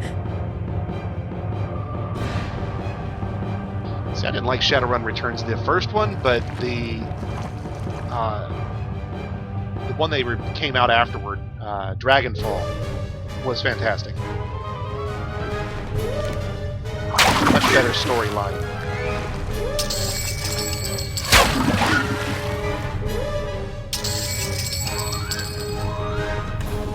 So I've got this on phased or on continuous combat because I think at this point we've got this in the bag. If necessary, I can have the bard play something.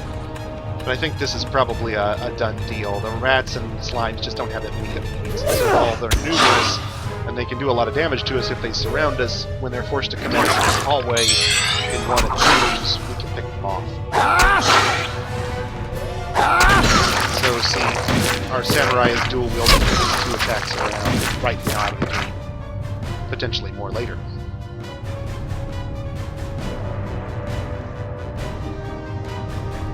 Oh, see, Chewie, Dragonfall, I don't remember Dragonfall having any instances of that in cases where you had a hacker. The original Shadowrun Returns was really bad about only the main character decker can do the decking. There were a lot of places where they missed it. They should have allowed you to do what they did in Dragonfall, where they allowed you to pick a character and have that person do it.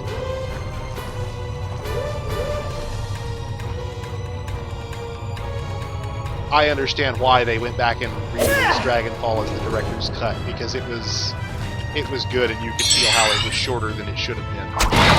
What? No applause? I'll be honest, by the end of Dead Man's Switch, I was really just slugging through it because it was hard. Now that was fun!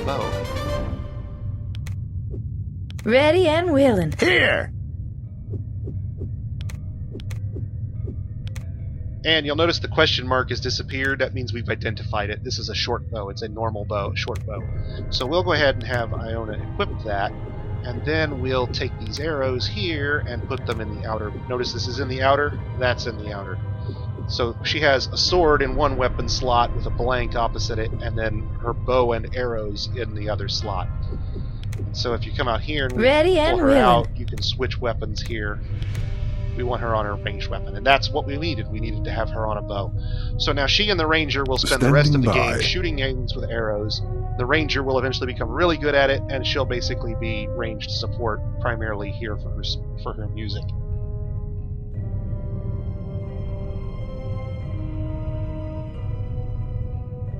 Oh, I didn't realize Dragonfall was on sale. Yeah, if you can get the director's cut, I recommend doing that. I don't know if they're still selling the original one or not. I think at this point they've gone back and replaced it with the expanded one, which is good because I played through Dragonfall before they released the director's cut, and it really cried out for an expansion of your companion NPC's content that wasn't there in the default package.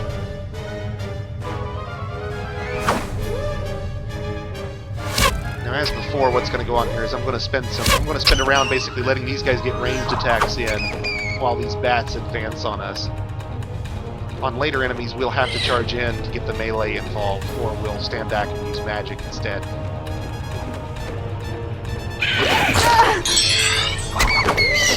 So So now, remember, I was facing kind of straight up the ramp originally, so I was originally facing more like this. Notice the highlight here lines up with my facing. So if I put my facing on that front quadrant, this is where I was facing when we were initially attacked. Well, that moved clear over here, so it got into our side quadrant. And this is the weakness you run into with this formation. The problem is that I don't have two long-range fighters unless I give the samurai a staff, for example. Their blood is I can put ours. the Valkyrie on one side or the other, but not both. And I don't really have a second fighter out here who can do anything. So I think what we're going to do is we're going to temporarily put the Ready Bard and willing. the Ranger Standing by. out on the flanks. They're using ranged weapons anyway, but they're a little more durable than the Bishop, and I would rather something attack these two than the Bishop. Although he's going to be carried for the first level, he's eventually going to end up being a significant healing thing for us. He's going to basically be the guy that we're going to keep us alive. We're going to need these guys fanned out to keep With them pleasure. from getting attacked. We'll focus down things that get on the flanks because our front will be able to swing into those areas, the things that get on the sides. But that will let us... Our enemies are strong. Let me handle it. move up. It shall be so.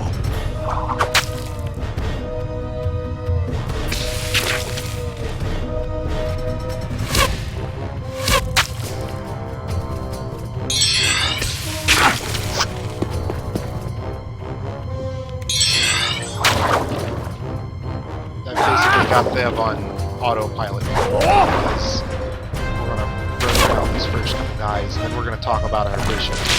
We didn't really take a pretty useful spell from him. Itching Skin is nice, I used it, has an effect. Feel it in combats later on once it gets to where you can cast it for a couple of rounds. An But he doesn't extraordinary have much in triumph. the way of skills that actually Darling, make him I just valuable. keep We're getting gonna better really and carry better. this guy up first. Once he hits level 2, we'll be able to give him heal wounds, and he'll be able to keep up a little better. He'll have something useful to keep him around for. Now, our Bard only required a little bit of experience because she's a specialist, so she goes up very, very quickly compared to the others. Intelligence and dexterity govern her two primary focuses, her music and her archery. So we're going to go hard into those two things for her, pretty much for the first 10 or 15 levels, until we can get their expert skills unlocked. As you can see, music is primarily dexterity and intelligence, so right there.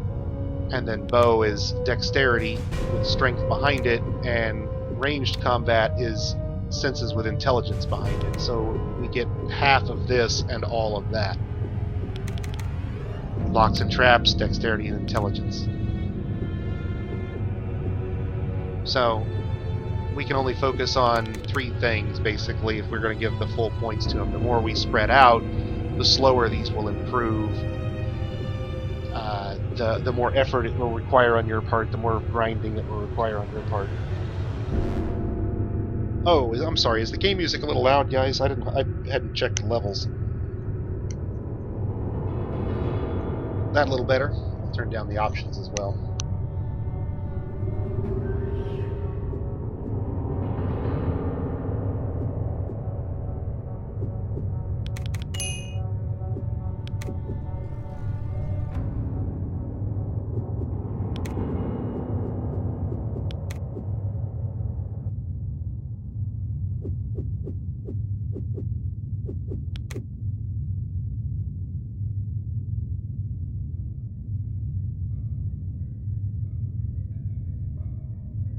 Is that better, guys?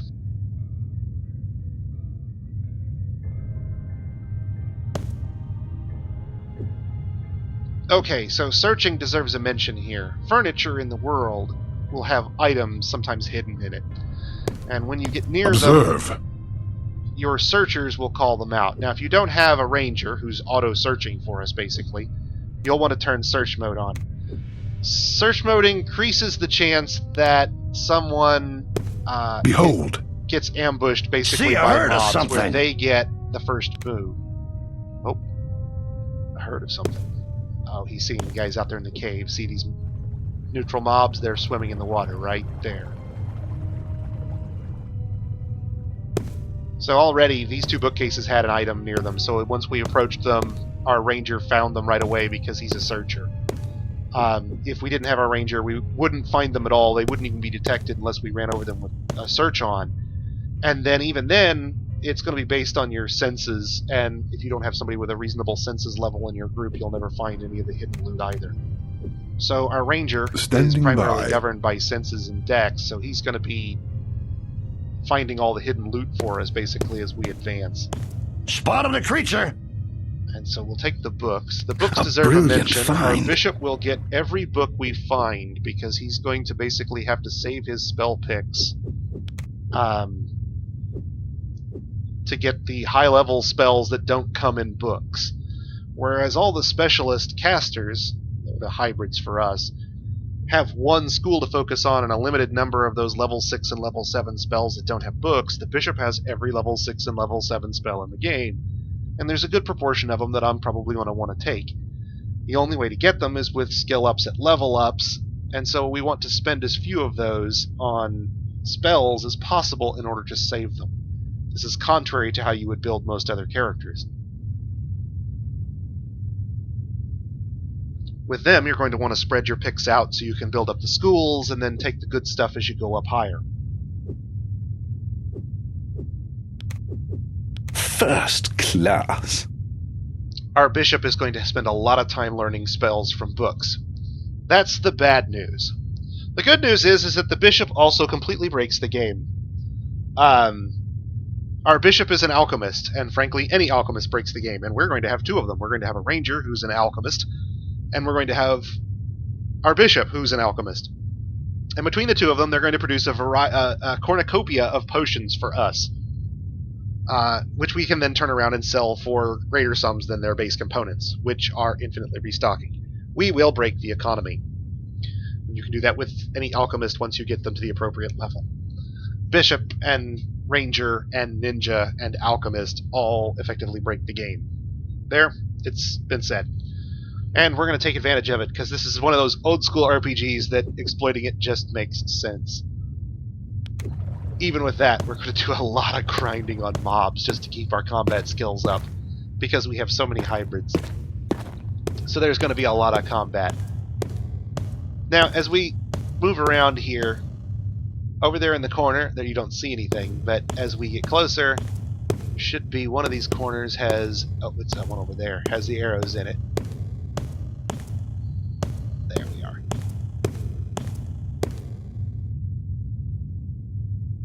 Now, when I pick them up, they're not identified. We don't know what they are.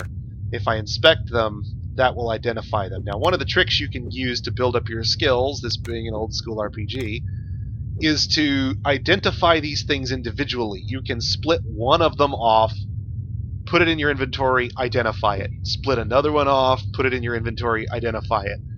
And if you do that, it's basically checking your artifact skill over and over again, and you can grind the skill up on arrows and potions, for example, by checking them individually.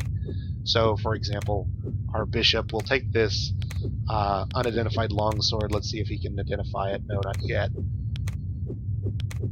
But these arrows are identified, so there's 29 of them. I can split one off.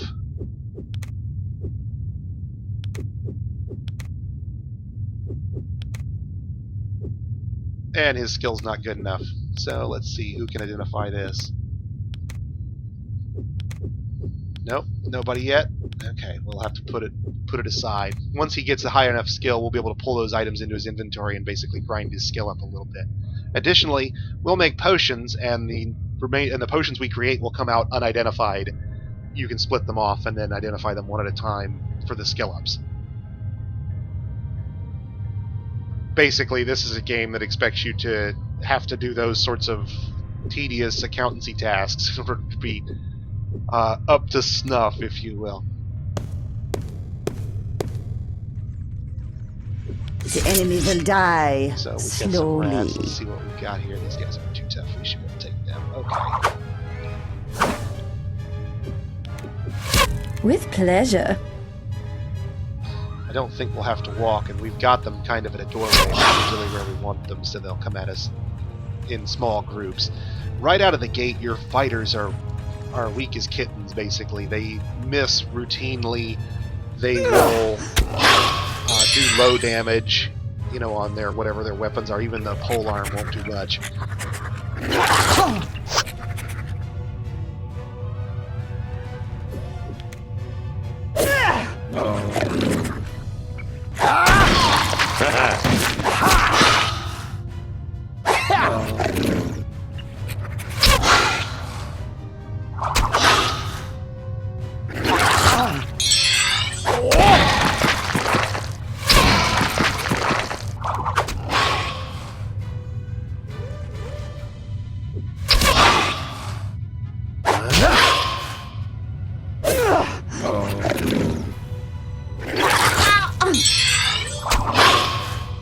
And see, I'll run these on continuous because I'm pretty sure my guys can take these Our out, will no problem. has prevailed.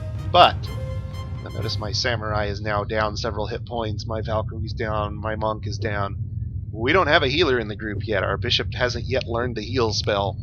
So our only option is to run over in the corner here somewhere, put our butt in it, so our positioning is as good as possible in case we're surprised, save the game, and camp.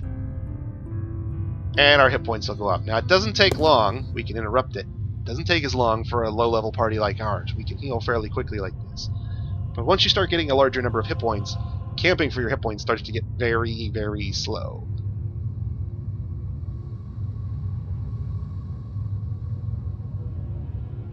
So having a healer all around makes it useful, to say nothing of its combat benefits. Now, over here, we have a grate we can't get through. So our only option is to go down the hallway here.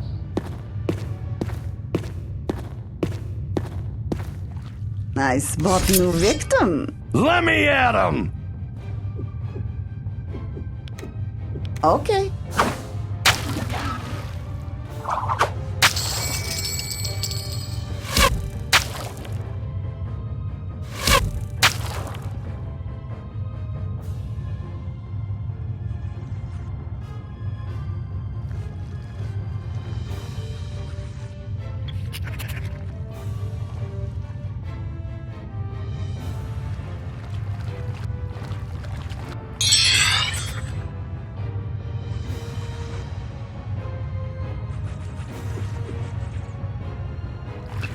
Well, it's gonna come right to us.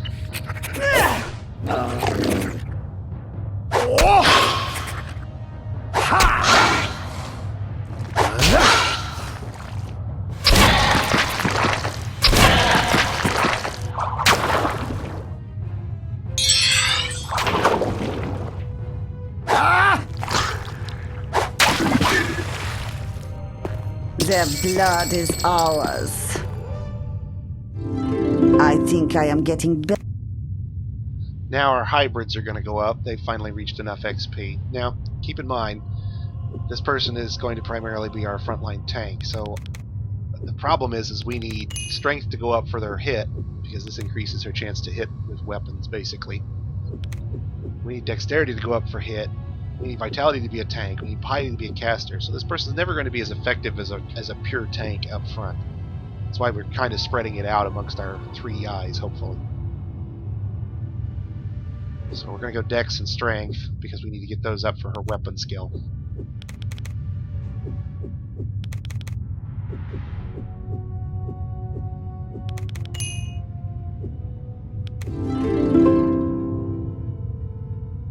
Great! Same thing with the samurai. Again, he's going to be primarily a melee person. Now we're going to need to put some points in him because he's a little low on vitality. So we'll need to put that in a little bit up front to get him up to snuff.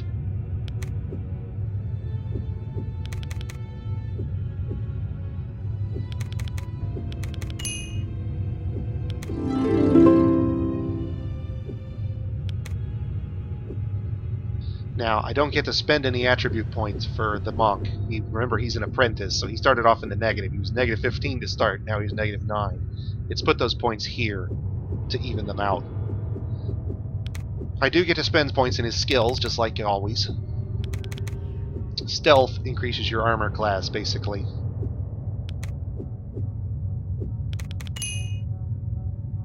And as he punches things, he'll go up in this skill, close combat, and sometimes critical strike. Stealth will get beefed as he gets attacked, and he'll get attacked regularly because he's out near on the front.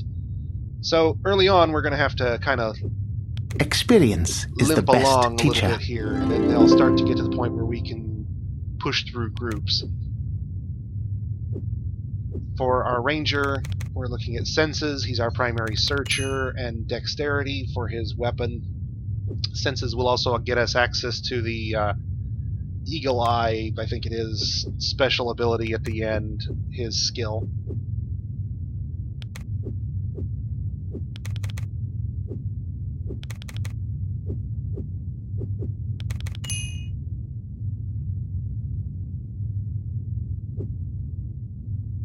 My aptitude increases. Now, the bishop still isn't gone up a level because they're on the slowest level track.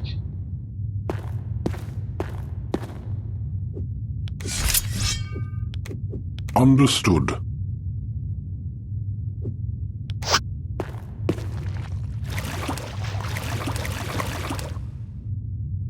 I am sad to say that the odds are against us. Right then. With pleasure.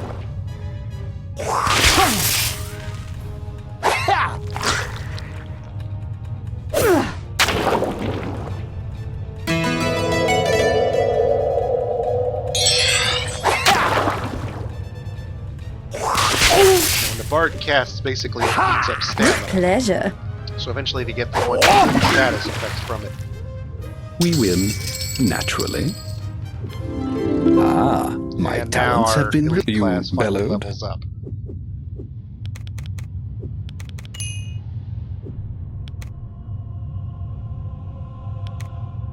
And although I'm going to save most of my spell picks, I really want somebody who can start healing as soon as possible, and that's him. Give me a second, guys. I need to step AFK for just a moment.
Yeah, keep in mind they're judging based on the number and their level, and so right now they're level 1, and they're outnumbered like 2 to 1. So the mobs are level 1, and there's 9 of them, so they outnumber us. Run and terror! Oh no, oh no! But you got to realize that's one hit from the spear or the sword, and they go down.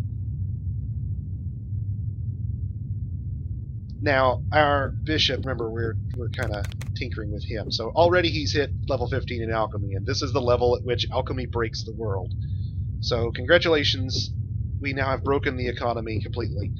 You can now buy respawning light heal and moderate heal potions and combine them to make a heavy heal potion, identify the heavy heal potion, and sell it back for a profit. And you can do that as many times as you like, just camping and reselling and camping and reselling. So alchemy is infinitely grindable at that point. We have now broken alchemy. But on top of that, alchemy also controls our itching spell, so that's our primary combat contribution. Psionics is going to be the next spell we're going to grind, and it's going to basically be Psionics Mental, and so we'll get those two built up. And then we'll use our level up points to go back and pick up Wizardry and Divinity and the other schools through buff casting over and over again. So that'll be stuff I do where I sit around for a couple of hours and just cast and cast and cast. Okay, we've spent all of him. And he got throwing and sling skill. Yay! Our monk will probably end up being our primary distributor of nastiness through spells. Now, so far, all of our chests have been nicely untrapped. Hey, buskins. I'll take all of those. We've been picking all these items up in the party inventory, so let's talk about what load means here for a second. You'll notice our bishop here has a load of 162. Going over half of his maximum will start to penalize him, and the heavier he gets, the more penalized he becomes in terms of how quickly he's able to move and respond. And you can see that when I point at him, it says he has 20 load, and 15 of that is what he's carrying on himself, and 5 is what's from the party items that's just been distributed to him. So our caster here or our Valkyrie is carrying a 17 of her own and 11 of the party's. The stronger characters tend to carry a higher preponderance of the items to make up for what the weaker characters lack. That can let you take a fairy, for example, a lot more easily if you're carrying, 5 other people to carry all the goods. A party of 6 fairies would have a hard time carrying equipment back to sell, which actually kind of works out because they can't bear most of what they would find anyway.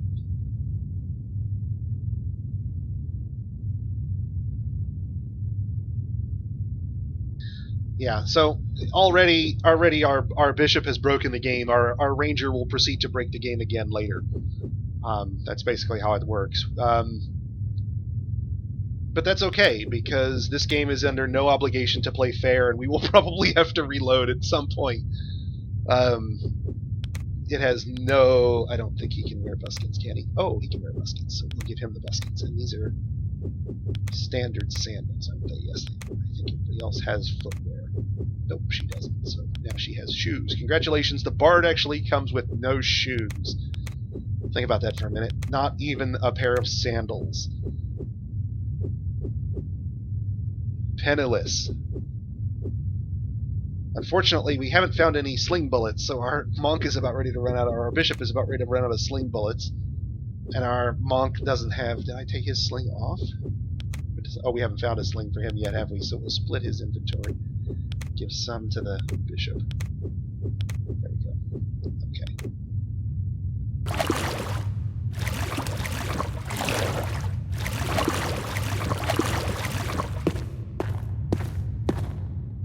Ha! This'll be like target practice!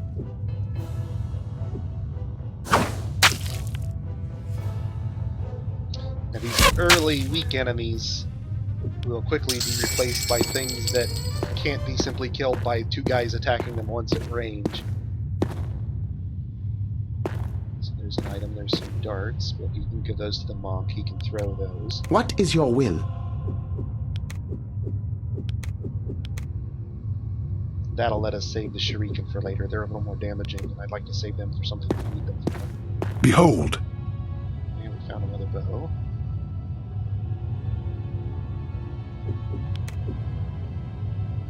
And we've already got one for the ranger who's actually using it, and the bard who's actually using hers. So this is for those folks who don't have one of their own yet. Give the samurai one. Actually, let's give it to the Valkyrie. That's never going to be a primary weapon. She won't do significant damage. She'll spend more time missing than she does hitting. But occasionally she'll hit something, and occasionally it's going to be in a case where I don't want it to spend any spell points on doing damage. So it's basically free damage from her, in a case where she wouldn't otherwise be able to contribute. And that's basically how we're going to treat it. And it's the same thing for the monk. His primary focus is not throwing, it's punching things. But when they don't get close, we're going to want him to have a little bit of skill in having something to throw at them. Samurai will be the same way. We'll give him a bow.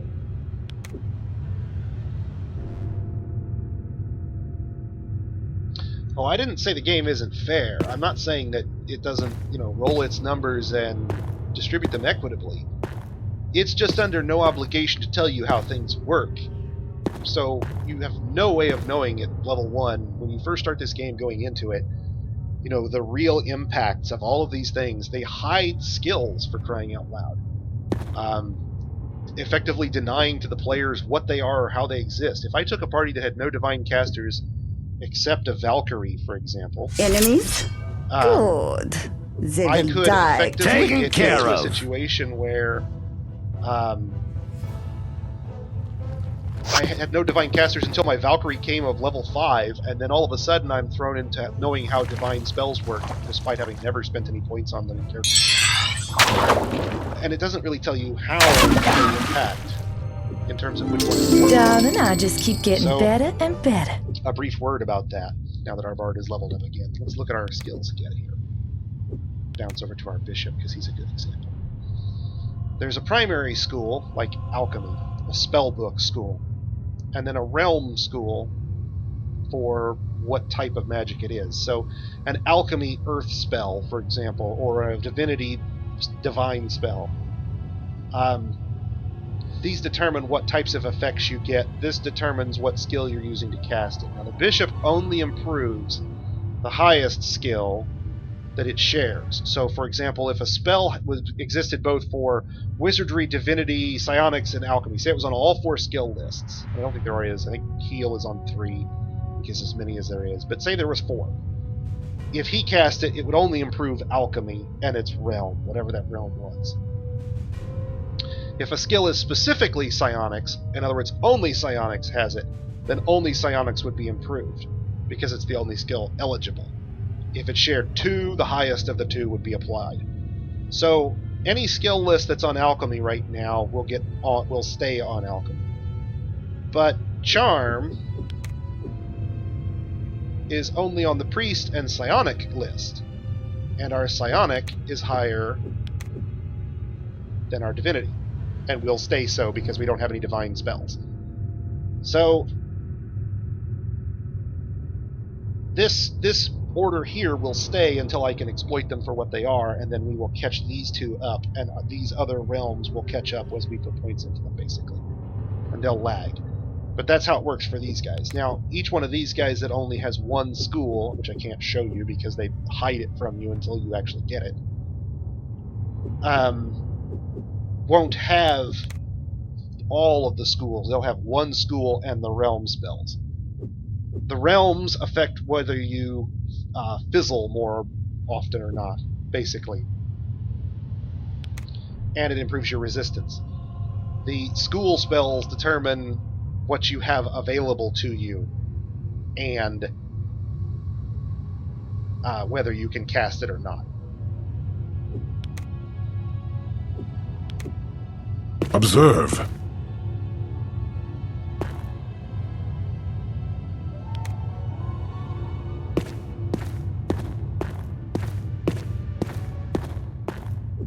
Bard leveled up, I didn't forget.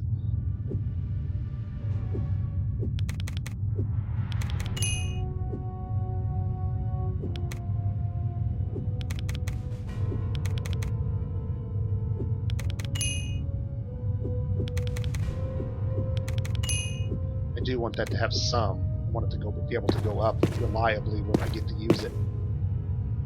If you didn't have a thief of any sort in your party, that item right there, the Poser's Cap, is basically your only access to it until you can recruit an NPC. It basically gives you enough locks and traps to be a low-level rogue, but you can't use it on anyone who